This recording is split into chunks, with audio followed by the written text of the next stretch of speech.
Assalamu alaikum wa rahmatullahi wa barakatuh. A very good evening. Welcome to Live Real Talk. My name is Faisal Kassim, and tonight we are delving into a sensitive matter. We are here with, he has been referred as the king of the jungle, a beam of hope for Kenyans in the war against corruption on other quarters. And in other quarters, he has been seen as a player, or rather being used as a tool in the national political scene. I'm not asking you to pick a side, but I'm asking you to join me tonight as we delve into the ODPP's office to look into the matter and find out what exactly is happening. What are the procedures for as far as war on corruption is concerned in this country? What's happening and what's not? Let us separate the wheat from the chaff right here with the man himself, the Director of Public Prosecutions, Noordin Haji. Assalamu alaikum wa rahmatullah. A very good evening, and thank you so much for making time for us this evening, sir. Thank you. Yes, I must say, thank you so much, and congratulations. You are among the figures in this country that has painted, or rather contributed in painting of Islam in a very positive light, despite the undertones of Islamophobic behaviors. But still, people appreciated the work you did in as far as war on corruption is concerned when you took over office. But again, this has appeared to have gone down when you came in. NYS 1, NYS 2, there is the NCPB case, there is the NCBA bank case, amongst many others, Aurora and Kimorero, to mention but a few. That was the firebrand DPP Noordin Haji that we knew when he came into office. But of late, the vibrance has appeared to have slowed down when a DPP. What's not happening? What's going on?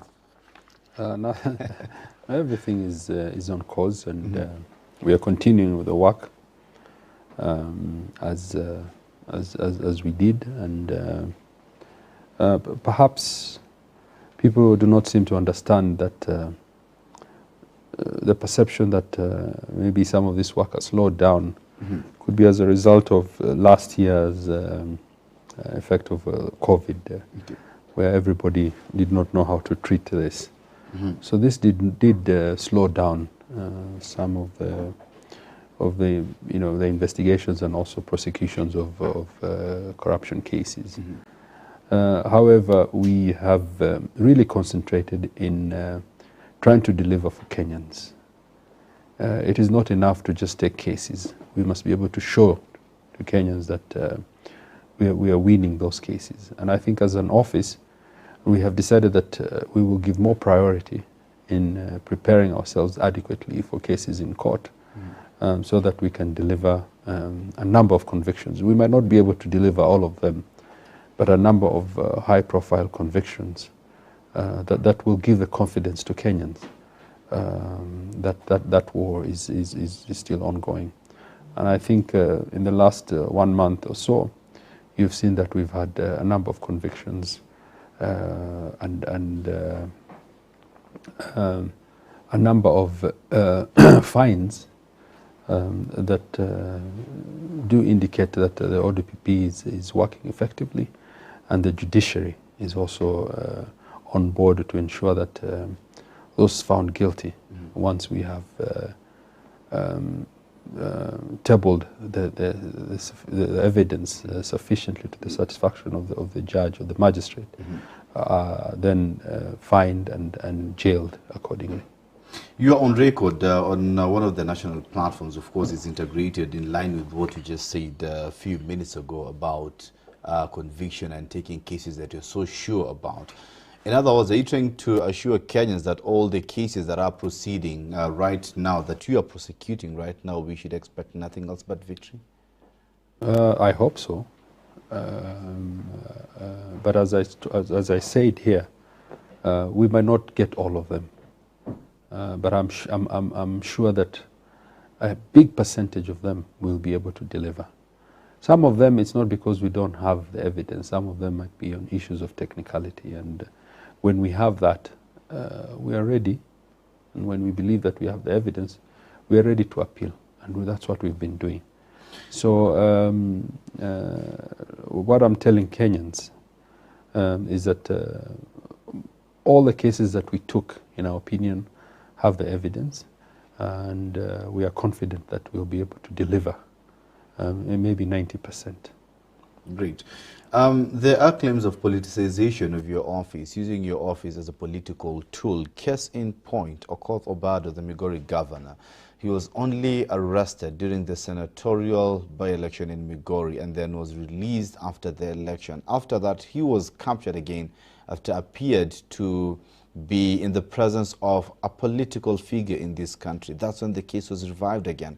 So this has just but created a pattern and a theory amongst netizens online saying that your office is used as a political tool. I don't know what you have to say about that. I'm hearing this for the first time about Obado. Yeah. What I know is that we have a murder case and we have a very strong corruption case against him. And it had nothing to do with the timings? It had nothing to do with him being with a political figure. One of the cases is investigated by EACC, that is a separate institution from both ODPP and the DCI's office. Mm-hmm. The murder case was investigated by the DCI. Mm-hmm. The matter is in court, and we've been proceeding. And he's been given an opportunity to defend himself and to get the lawyers that he desires. Mm-hmm. So to say that we've politicized, I'm not aware. And I think if there's anybody that should complain, by the time that we arrested him for murder and the anti-corruption case, mm-hmm. he was in ODM. So I'm wondering what this hullabaloo is all about. Our office is non-political. We have remained so, and we've been accused by both parties. Those on one side will allege that when we say no to cases and files that have been brought without evidence, that we are sympathetic to Tanga. And then when we charge some officials that probably come from the Tanga wing, they will say that we are Jubilee. When you go and arrest and charge somebody from another wing, and every politician makes their allegations. What I'm happy about mm-hmm. is that we are accused by both sides of the political divide, and that should tell you that we have been neutral. And what we look and what drives us is whether there is evidence mm-hmm. and whether the file presented to us is sufficient. So basically there's nothing political, it's just bad coincidence, timings, so to speak. As far as I'm concerned. And by the way, let me make it very clear. Yes. As ODPP, mm-hmm. we do not decide who investigates what. Okay. We do not go and tell DCI or EACC or the other investigation offices go and investigate. Mm-hmm. Those are questions that should be posed to the investigators. What we look at mm-hmm. is the file that is brought, and our eyes are closed in terms of who that person is, and we look at the evidence that has been presented to us. So whether it is political or not, that is an issue for the investigators to decide, not us. As long as the file has been brought to us, we will look at it and say, is there evidence or not? Great. Yeah. And you just preempted my next question. So just want to understand, what are the procedures at the Office of Director of Public Prosecutions? Well, we have what you call guidelines on decision to charge. Mm-hmm. What the Constitution does is it gives us the power to review and look at the files that have been presented by investigators and decide whether there is evidence or not. And if there is evidence, then we instruct the investigators to present that person in court for us to prosecute. And if there is no evidence, then we ensure that we make it clear to the investigators there's no evidence. Where we feel that it has not reached the what we call the threshold, then we tell them to cover certain areas, and we tell them present the following possible evidence mm-hmm. if it is there. And if it is not there, then we make it clear that it is not there, and we are not going to prosecute. In the event that there might not be substantive evidence to prosecute, but again, in real sense, money has been lost. There is no longer money in the treasury, or maybe tender has been allocated irregularly, or basically there is no money. A loss has incurred already. Taxpayers have lost their money and there might not be as evidence. What happens in that case? The courts do not care about mere suspicions and allegations. What they want to see is evidence. So what happens to the Mwananchi Kenyans down there? No, it means that there's no evidence and that person is innocent. But if you think there are administrative breaches that have been done, then the respective ministry should take action administratively, disciplinary, or they can sack you, or they can decide to recover. But what we've done with EACC especially is we have gone an extra mile. So EACC has the powers to come and ask, for example, how did you make this money? Can you explain the source of the money? And if you can't, then the government or EACC has the powers then to forfeit that money back to the government. Great, yeah, we're going to look into that. NYS 1, NYS 2, there was a lot of hopes in that with popular figures expected to be arraigned or rather to be brought to book with, as far as that case is concerned, but the silence that has hit Kenyans on those cases, it's alarming. No, I think those cases are in court. Yes.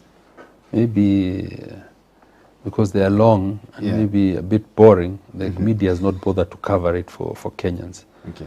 But those cases are in court and they are continuing.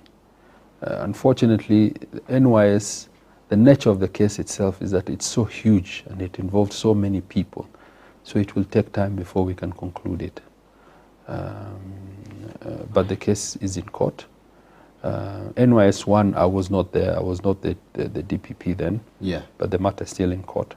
NYS 2, we did charge a permanent secretary. We did charge the head of NYS and a number of other people who were very senior.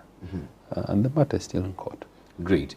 Maybe the last question before we go on a very short break. 6 days ago, the family of the late Top Cohen, they asked the court to exclude you from the proceedings for allegedly mishandling the suspects. I don't know what you would have to say about that.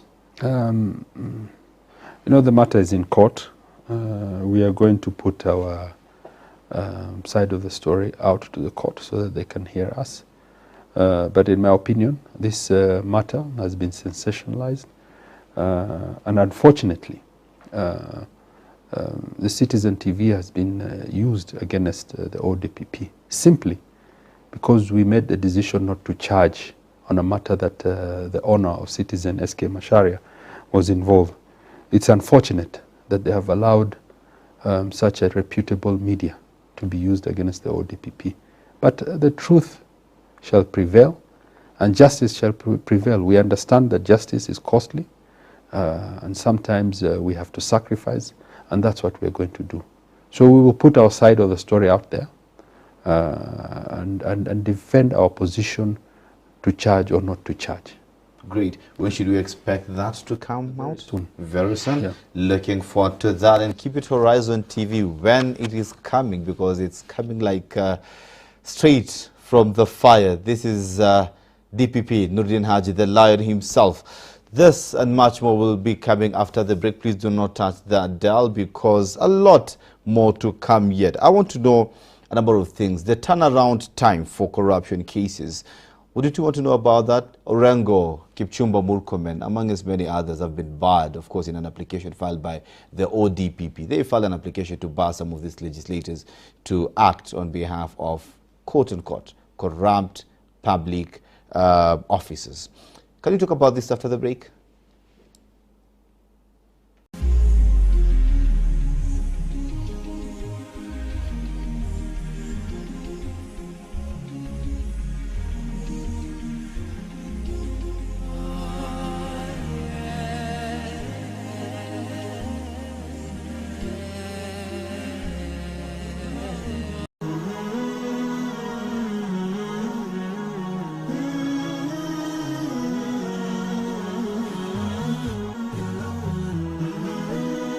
Horizon TV, the beacon for the nation.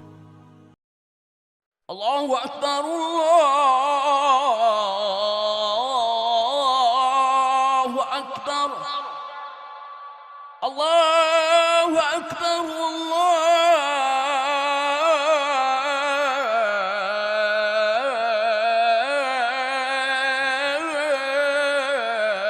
الله أكبر أشهد أن لا إله إلا الله أشهد أن لا إله إلا الله أشهد أن محمدًا رسول الله أشهد أن محمدًا رسول الله حي على الصلاة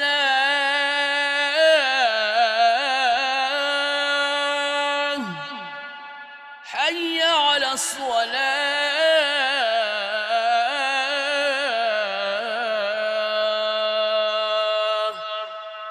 حي على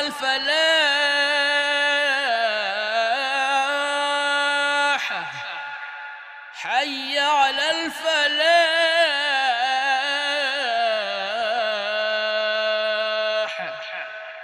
الله أكبر الله أكبر لا إله إلا الله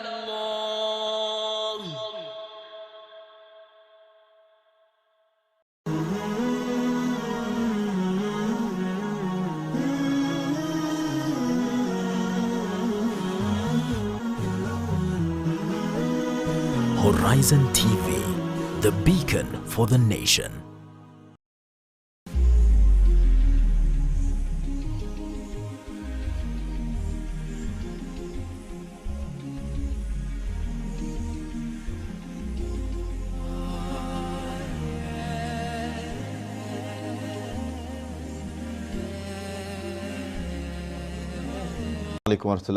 Thank you so much for keeping it live, Real Talk, right here on Horizon TV. This is Faisal Kassim, and tonight, of course, we are having the DPP, Noordin Haji himself, to talk about the Office of the Directorate of Public Prosecutions.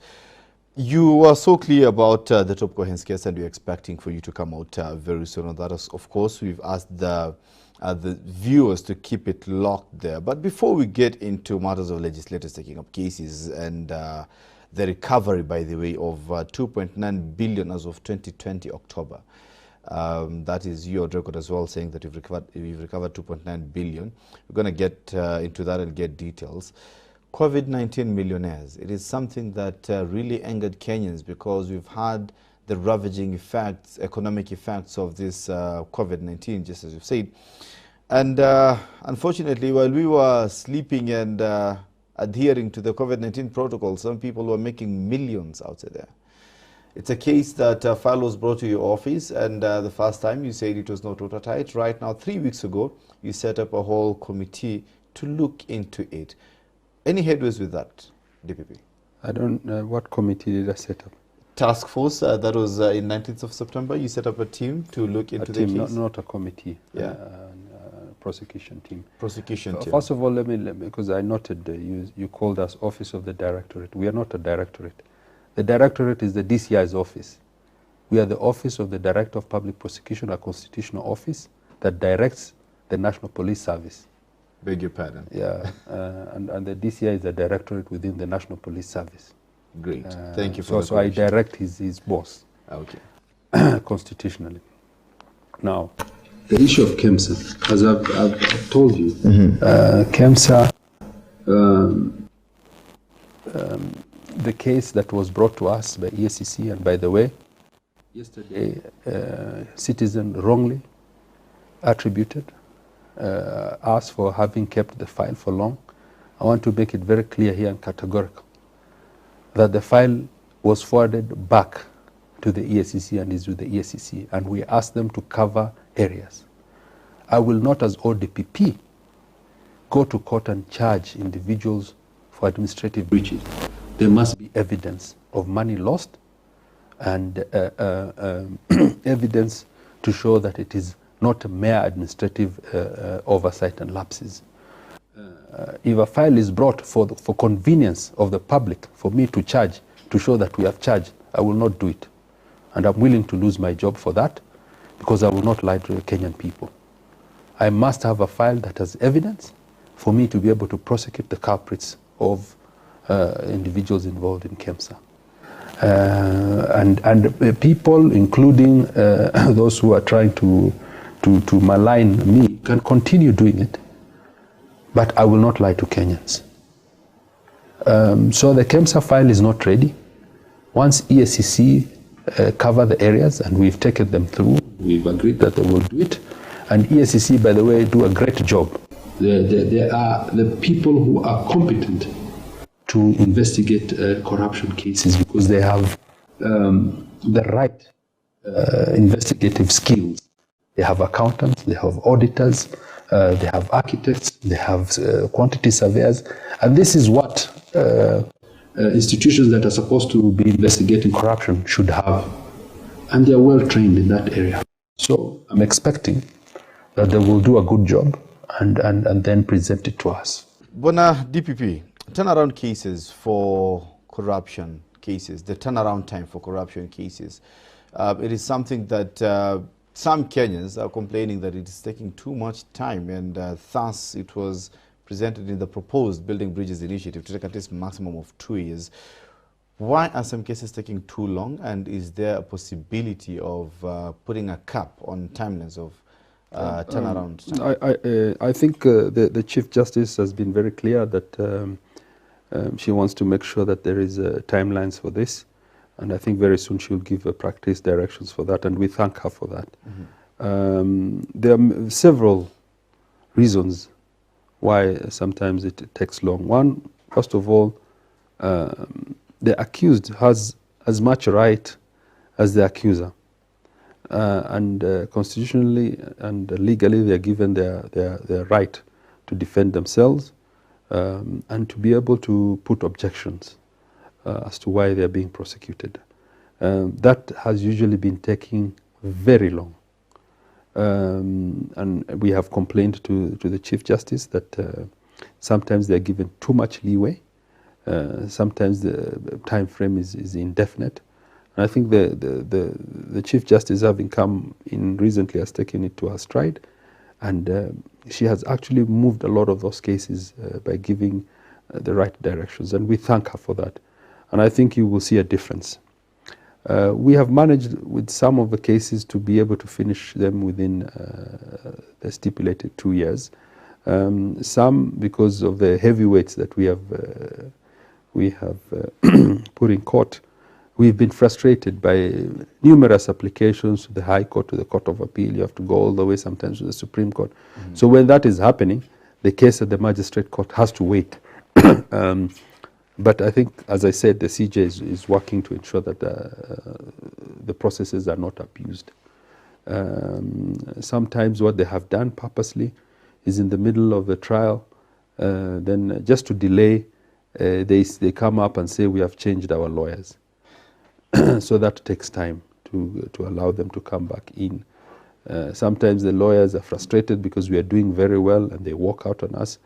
In other words, they have not been used to prosecutors now flexing their muscles, and the prosecutors are really flexing their muscles and really doing a good job, prosecutors from the ODPP office. And this has had an impact on a lot of these cases, and it has frustrated a lot of the defense lawyers who are there, some of whom are just mere celebrities trying to show that they're defending people. So this has brought a lot of delays. We are patient, and we are asking Kenyans to be patient, and I'm sure that we will be able to conclude them. Talking of defense lawyers, you came out strongly. You put up an application that was granted by the court that some lawyers who are legislators, elected members, not to represent suspects who have been accused of corruption, especially those serving in the public office. Any reason to that? Of course, I know the president came out a few years ago saying the same, but no, because, yes, there are reasons, because some of these legislators, they are very good lawyers. And ideally, I think they should be dealing with matters that they don't sit over to oversight. So some of them oversight us as ODPP. And when they oversight us and we go to the Senate or Parliament, they ask questions about cases, which I think is unfair if you're defending somebody. So our argument is this: if you're sitting as somebody in the oversight body, oversighting ODPP, you should either resign from that committee, or you stop representing the clients. The suspects. Yeah, the suspects and the clients that they have, because it doesn't serve. So, because you know, when a young prosecutor is there with you, they feel intimidated. You are also able to squeeze the ODPP in certain ways, whether it is money or this or that, to get certain results. So we felt that this does not serve justice. It's not part of the rules of natural justice. And we therefore went to court successfully to argue that they should not be sitting, or they should not be representing these clients. So majorly it's the conflict of interest in this case. Yeah. Okay, great. Money that has been recovered from the corruption cases that you've been able to convict. Some of them you do recover, yeah? Of course. Well, we've done a bit, but now we have what you call the Asset Recovery Agency. Yeah. And it's working towards doing that. How much are you looking at currently? I think there's quite a bit over, you know, what we have in court is over 200 billion. It would be wonderful if we can recover all that. We are trying to incapacitate asset recovery, and EACC on that front has done a lot more. It has recovered land, it has recovered monies, and is in the process of recovering even more. It is something that initially, before we came into office, was not being done, but now we've revived that. A lot of the processes also include other jurisdictions. You have to work with them. It takes a bit of time. It also goes hand in hand with, once you've finished a case and you've got a conviction, then now you can move into recovery. So in the phase when you're doing the cases, what the processes, we try and identify what are some of the assets that this person has, or individuals who have been accused have. Once we have that, then we move to freeze and seize them, and then wait for the case to win in court, and then make applications now to recover the money back. What happens now to these monies or assets that are... There is a fund. It will go back to the fund, which will eventually go back to Treasury. There's a new bill that is coming. What we are asking is that once that money comes in, we are able to follow through to see that it is being utilized properly. So if it is Treasury, then Treasury will have to report back on how the monies have been utilized, and how some of them has been restituted back to the budget of the economy. Yes. Yeah. We are in the new act. We are also hoping that as agencies, we'll be able to be given, like in the US and in the UK, once you recover, you are given a certain percentage to plow back to the institutions, to allow them to supplement some of the budget shortfalls that they might have, so that they can be more effective. In an interview in one of the stations 1 year back, sorry, you came out clear saying that the resources were not as good. So I'm just asking this in line with that. But are you expecting to be, or rather, how is the status of resource allocation right now, the Office of the ODPP? Are you capacity? Well, you know, I cannot complain, because as a country, due to COVID, really COVID has had a huge impact globally on economies. So we really cannot complain. We would want more, to be more effective, to have more prosecutors, so that we can be able to deal more effectively and to fast track some of these processes. But we are also patient. We understand as a country what some of the challenges we have. But hopefully, as the economy recovers and the government is in a position to give us, we will see a difference. Already, despite the fact that we have these challenges, the government has ensured that we are ring-fenced and we are protected as ODPP, not to get cuts, so that we are able to continue. We've had a lot of support. Despite the atmosphere, we are able to recruit. We've been allowed to recruit. Our salaries have been reviewed. So we've had a lot of support, especially from His Excellency the President himself, to make sure that we are effective and we are able to discharge our mandate. Great. Lastly, Bwana DPP, extrajudicial killings. 2020, you're looking at 43 people. 2019, 59. 2018, 54. And the list goes on and on and on. 2021, as of September, we're looking at least 33 people who have already lost their lives in this country. What's not happening? What's not happening where? The extrajudicial killings. You know, first of all, the word extrajudicial killing is very strong. Yeah. Because it denotes that somebody within the hierarchy of the government is planning and allowing this. And I always say the problem with us as Africans, we take the extremes because mzungu anakuja anasema extrajudicial, then we take it as. But when an American police officer kills a black American, it is police excess. And there's a difference in the definition, that some of these things are being done by individual officers. There might be some that are being planned by some senior officers, but those individuals should take responsibility, not the whole police force. You cannot, because when you say extrajudicial, then it is like it is the work of the police force. They're evading to go to court and they're doing that.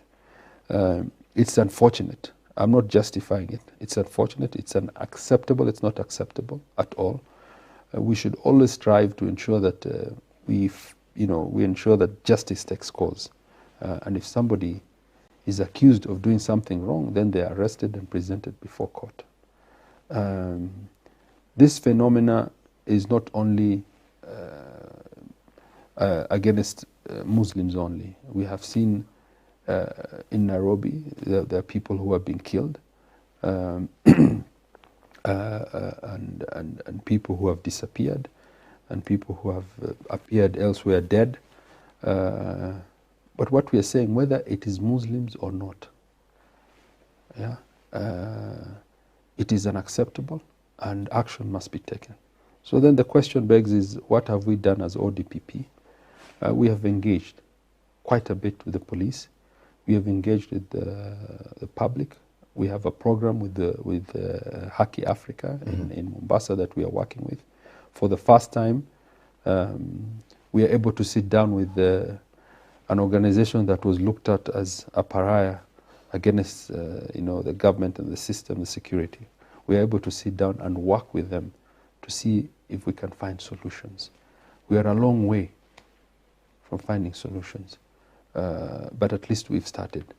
As ODPP, we've also come up with a human rights manual for the police and procedures that we are implementing to ensure that they follow through and hopefully reduce these incidences of human rights abuses and police excesses. We have, as ODPP, our role is really, as I told you, is once the file comes, then we take. But we've taken a step further to become a bridge between the community and the police and civil societies that are dealing with this.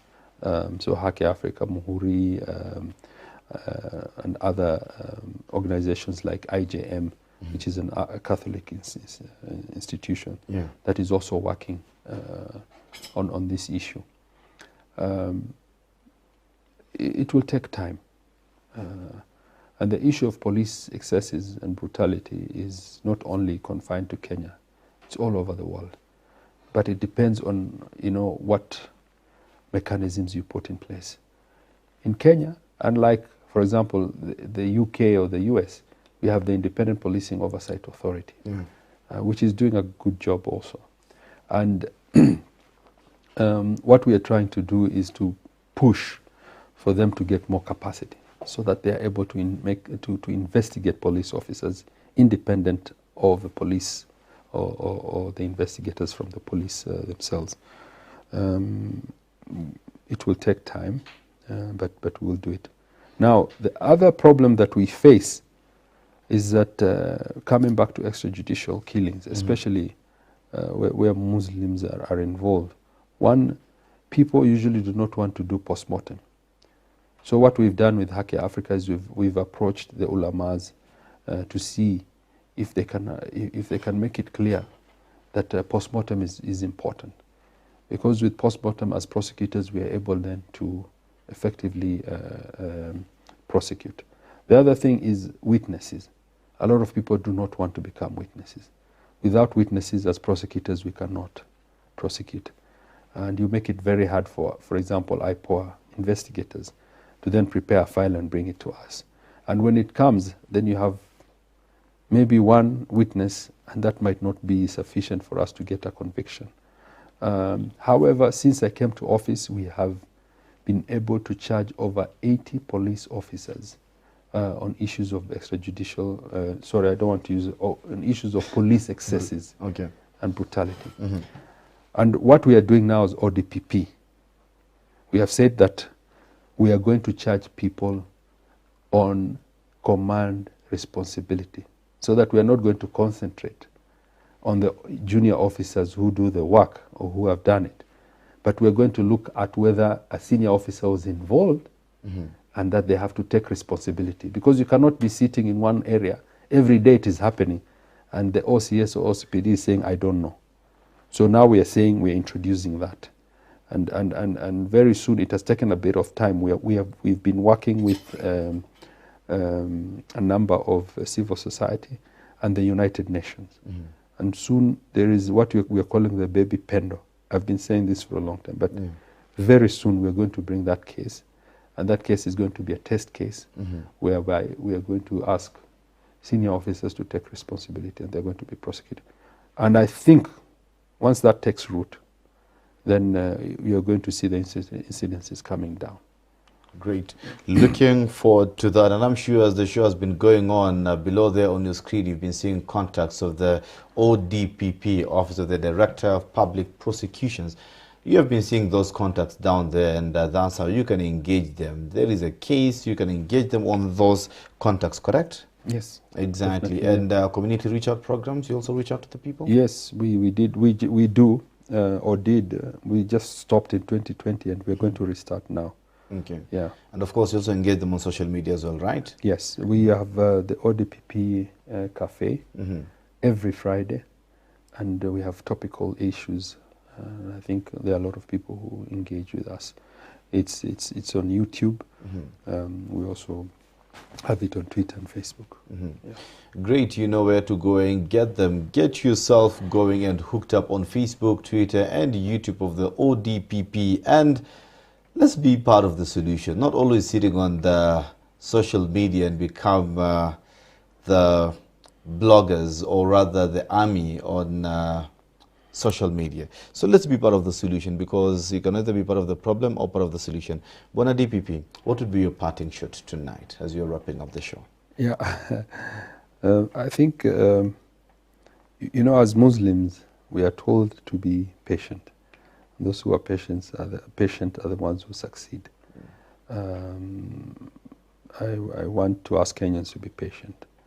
I have been very patient myself, despite the onslaughts, even from quarters that I did not expect. But you know, sabr is very important, and we will continue to be patient.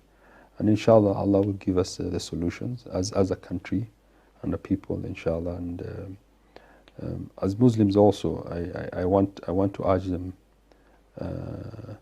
not to lose hope, that in one way or the other, Allah will bring solutions for us. Shukran. True. Jazakallah khair. La taqtatu min rahmatillah, la yatayasu min rawhillah. That is the parting shot of Bona DPP, that is the Director of Public Prosecutions, who was in studio at Horizon TV Live Real Talk. And as I promised you, we separated the wheat from the chaff. It's not about taking sides, but it's just about being objective and putting matters into perspective. I'm sure you've learned as much as I have. See you next week, same place, same time, as we dissect into yet another matter that you, yes, you, the viewer, would want to listen to. My name is Faisal Kassim, and this has been the Live Real Talk. Till next time, Assalamu alaikum.